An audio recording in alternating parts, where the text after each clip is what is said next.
ერთმა დაგლოცოთ და ერთმა დაგიფაროთ. ქრისტეს მიერ ძვირფასოდ მებოდა დები. მერთი იყოს თქვენი ფარველი და გამხარებელი მრავალსა წელსა. გილოცავთ ქრისტეს შობლას. გილოცავთ ამ არაჩვეულებრივი ნათლით მოსილ დღესასწაულს.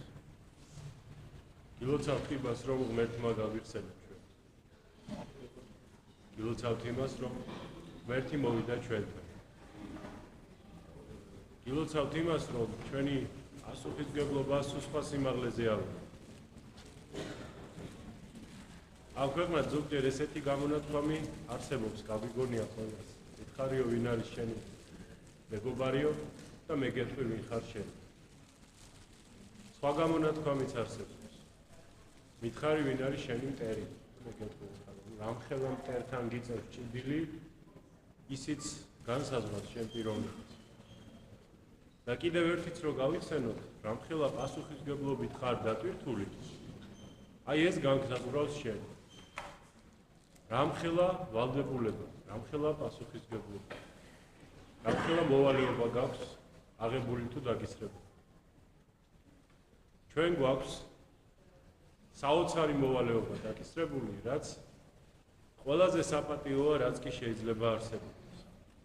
ვატაროთ ქრისტიანის სახელი და ვიაროთ ქრისტესთან ერთად. და ვთხოვოთ ღმერთს, რომ მანაც იაროს ჩვენთან ერთად. რომ ჩვენ ნამდვილად ვიყოთ მისი სამწყს და იგი ნამდვილად არის ჩვენი მწყემსი. ინებოს უფალმა, რომ ეს ქრისტეს შობა ყოფილიყოს დასაწყისი დიდი დამშვიდების, დიდი შერიგებისა, რადგანაც კი ვიღაცები დაუპირისპირდნენ ერთმანეთს, მაგრამ მეორეს მხრივ ქრისტეში შერიგდა ყველა. ქრისტეში დამშვიდდა ყველაფერი. ქრისტეში აღესრულდა ყველა მოლოდინი და ყველა მოუსვენობა, რაც კი კაცობრიობას ჰქონდა. ყველა ფიქრობდა, რა იქნება, როგორ იქნება, რისთვის ვცხოვრობ, რას მივახცევ, რისთვის ვკვდებით, რა გვინდა. ძველი აღთქმის რჩეული ერი, რა თქმა უნდა, რომელსაც სწორი ჭეშმარიტი მოლოდინი ჰქონდა და ის უამრავი მოღვაწე, მოაზროვნე, ფილოსოფოსი, რომელიც ბერძენთა, ეგვიპტელთა თუ სხვათა შორის ღვთისგანგებით იყო გამოჩენილი და რომლებიც ფიქრობდნენ ამაზე. მთელი კაცობრიობა აღიარებდა იმას, რომ მას, როგორც ერთობას, კაცობრიობას, აღარ შესწევდა უნარი რამე შეეცვა. ვეღარ ვითარდებოდა ვეღარსა. ვეღარ ხდებოდა უკეთესი. მივიდა საკუთარი ძალით კაცობრიობას თავის საკუთარი წარმომადგენლების ფიქრით, რა თქმა უნდა. იქამდე რომ აღიარეს, რომ არსებობს სულის უკვდავება. მიხვდნენ ამას, რომ უნდა არსებობდეს უკვდავი სული. პლატონმა თქვა. მიხვდნენ, ანუ არა ძველი აღთქმის ნაწილზეც ლაპარაკობთ ახლა ჩვენ. მიხვდნენ, რომ არსებობს ერთი შემოქმედი, რომელმაც ყველაფერი გააჩინა და მრავალღმერთიანობას ისულელია. ბევრ რაღაცას მიხვდნენ ადამიანები საკუთარი ძალით, მაგრამ ერთია მიხვდე რაღაცას გლახას, რომ ეს რაღაცა გლახაა. მაგრამ მეორეა მიხვდე იმას, თუ რა არის სწორი. მიხვდე იმას, თუ რა არის კარგი. და თვითონ აღარ იცოდნენ უკვე, კარგი, მივხვდი, რომ ეს ასე არ უნდა გავაკეთო, მაგრამ რა გავაკეთო? და აი მოვიდა ქრისტე და გვიჩვენა მაგალითი. ჩვენა ყველაფრის მაგალითი და გვასწავლა, რომ ჩვენ უნდა ვიყოთ ადამიანები. ღმერთმა არის უკადრისა ადამიანად მოსვლა.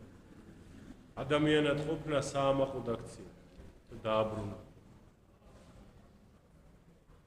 ადამიანი არა მარტო ქრისტეში, არამედ ღვთისმშობელში, ყველა წმინდა კაცში გაბრწყინდა და გამშვენდა. თორემ რა იმ წმინდა ადამიანებს ვინმე აფასებდა? ქრისტეში შეიძინეს მათ ნამდვილი ფასი, ნამდვილი აზრი. მოსე წინასწარმეტყველი რა დღეში იყო კაც ამდენი წელი ხალხს დაატარებდა, რას არ აკეთებდა. სინას მთაზე ასulis მერე იმდენად წმინდა იყო, რომ სახეზე ჩამოფარებულს ატარებდა რაღაცასო თვალს ვერ უსწორებდნო, ელავდაო სიწმინდის გამო მისი სახე. ამის მიუხედავად მოსეს სულ რაღაცას ეუბნებოდნენ. ისი არ გააკეთო, ასე არ გააკეთო, რა გინდა, რატო გინდა, რას გვერდში, ასე რატო მოყავა. მარტო მოსორე ყოფილიყო 40 წელი ვიდა უდაბნოში. 40 დღეც არ დაჭირდებოდა. არაფერი არ იყო გასავლელი.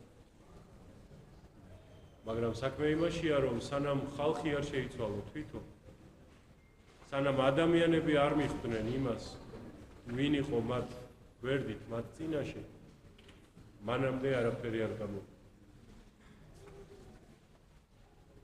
მოსე იქნება, აბრაამი იქნება, ისააკი იქნება, იაკობი იქნება, მთელი ძველი აღთქმის წმინდანები, ვინც გინდათ გავიხსენოთ. ახალი აღთქმის წმინდანები, ვინც გინდათ გავიხსენოთ.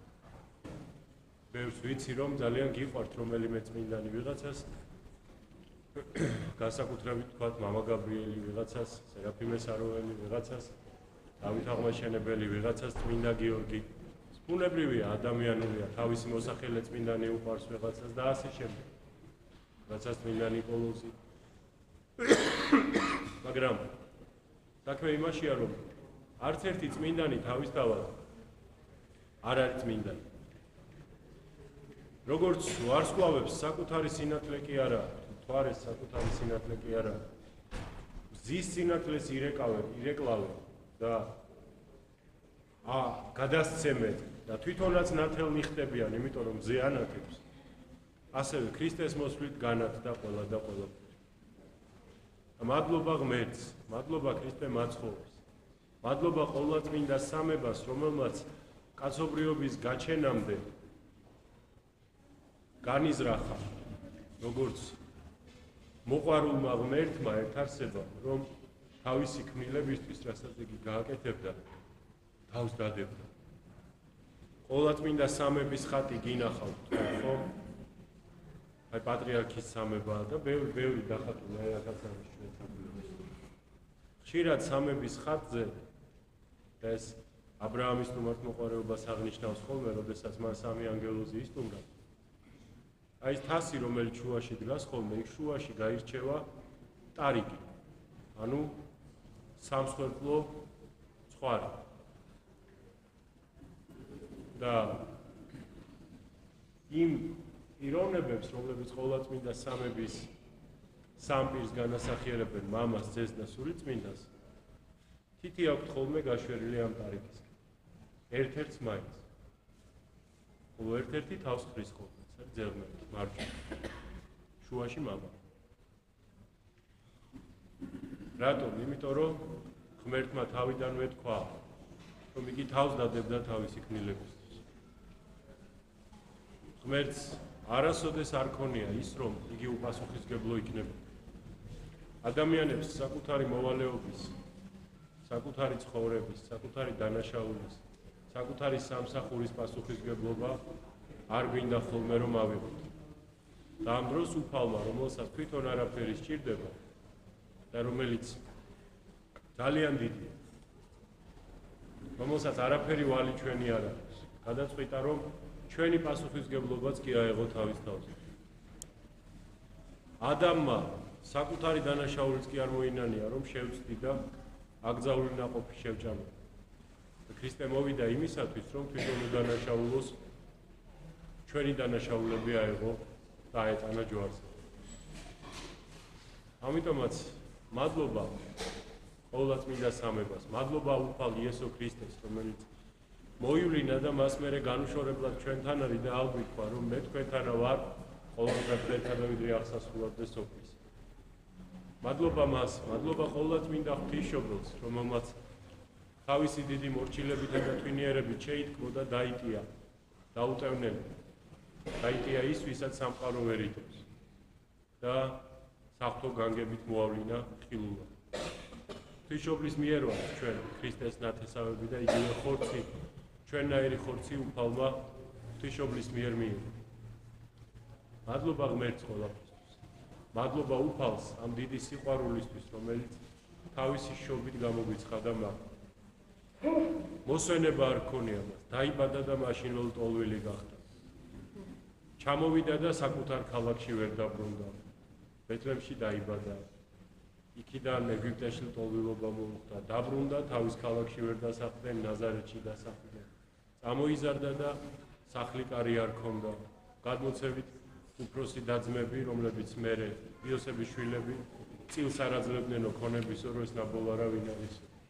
არავისგან არაფერი არ, თუმცა მათი უმრავლესობა წმინდანია დღეს უკვე და ახალ აღთქმაში იაკობ მოციქულს რომ ეთაღვანებით და იუდა მოციქულს, რომლის ეპისტოლეებიც ახალი აღთქმის შემადგენლობაშია, ეს მაცხოვრის რჯულიერ ხორციელ ძმად წოდებული ადამიანები არიან სულ. ამიტომ როგორ ყველაფერი მოიკლო უფალმა ჩვენი გულისთვის და ჩვენ თუ არ შევძლებთ და არ გვექნება სწორი განწყობა, სიყვარულის კანონით დავისჯერთ. ეს არის ყველაზე მწარე დასჯა, რაც შეიძლება არსებობს. იმიტომ რომ სიყვარულს უმადურობით უპასუხებთ. ახალი აღთქმის ეკლესიის ცენტრი, ახალი აღთქმის ეკლესიის ცხოვრების სულისკვეთება, შინაარსი არის ევქარისტია, ანუ მადლობა. მადლობა ღმერთს, მადლობა ერთმანეთს, ყველაფრისთვის, რასაც ერთად გავაკეთეთ. და ამას ჭირდება, რა თქმა უნდა, ძალიან ბევრი წინასწარ ფიქრი, წინასწარ შრომა, არა სულსწრაფობა, არა წინდაუხედაობა, არა დაუფიქრებლობა, არა გრძელი ენა და ასე შემდეგ, რომ შევირგოთ ის ყველაფერი, რაც ღმერთმა ჩვენთვის გააკეთა და გავახაროთ ერთმანეთი, რომლებიც ღმერთმა გვაჩუქა. გაიხარეთ და გაუცილებლად. იყოს ეს წელი შერიგებისა და მშვიდობისა და როგორც იგალობება ყოველ ქრისტეს შობას და იგალობა მაშინვე ანგელოზთა მიერ, რომ დიდება მაღალთაშინა ღმერთსა, ქვეყანასაზე და მშვიდობა და კაცთა შორის სატყუება, იყოს მშვიდობა ქვეყანაზე და არ მოიშალოს უფლის დიდება. ამინ. ჯვარი გეწეროთ. ეხლა ჯვარზე მთხვევის შემდეგ, როდესაც ეპისკვერი დაგირიგდებათ, მადლობა ღმერთს იყო ამის საშუალება, დავბეჭდეთ სანამ ოფიციალურად გამოგვიგზავნიან. გარკვეული რაოდენობა ამობეჭდეთ ჩვენ თვითონ პატრიარქის ეპისტოლეებისა, ბევრმა შეიძლება მოისმინა, ბევრმა შეიძლება მობილურს წაიკითხა, მაგრამ დაგირიგდებათ ჩვენგან და გავეცნოთ, რას გვეუბნება ჩვენი ეკლესიის დიდი სულიერი მამა. ღმერთმა მას მრავალჯამიერი მისცეს და თქვენ გაგვეცოთ, გაგაძლიეროთ და გაგახაროთ. ქრისტე იშვა. დაიხარეთ.